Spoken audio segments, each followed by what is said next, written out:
Chris in Long Island, New York. Welcome to Coast. Say hi to David Wilcock. Hey, Jimmy. Hey, Dave. How you guys doing? Doing good, Chris. Well, I had a question for David in terms of reading his new book, The Ascent Mysteries, which I'm enjoying very much. Thanks. And one of the chapters was Nikola Tesla, the Pete Peterson and Nikola Tesla Black Ops. Yep. One of them is about Black Jesus, where the ascended being appearing in Africa. Yep. And I just want to know if you know any more information you would share with us, because I thought that was very captivating to me, and I just wanted more information on it. Yeah. The Black Thank you, Jesus Chris. story. The Black Jesus story was probably one of the most shocking things I ever heard.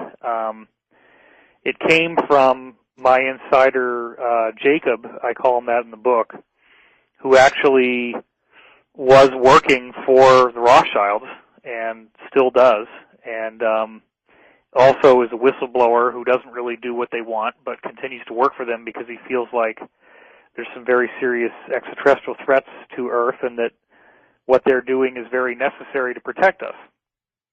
So the story goes that in the 1960s, there was a black man in Africa who came in with abilities complementary to those of Jesus.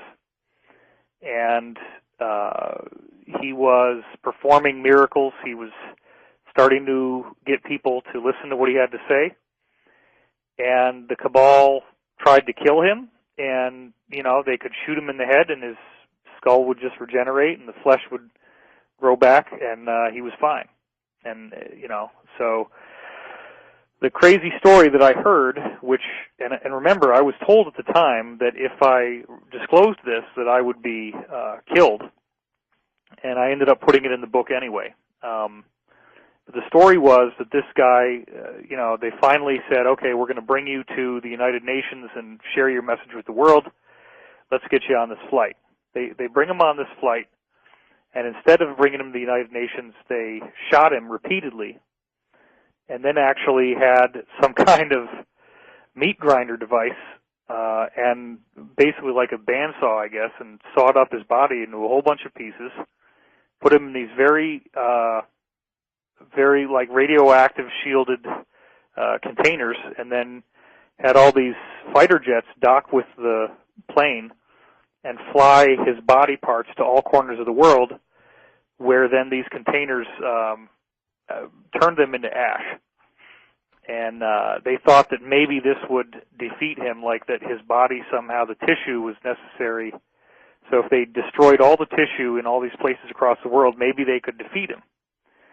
Well, he then regenerated in their offices and was fully fine, fully intact.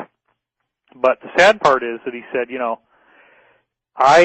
you guys so badly do not want me to be here that I am not going to be able to do any more. You're going to get what you want, but bear in mind that in the future, many others like me will be coming, and when they do, you will not be able to stop us. Wow.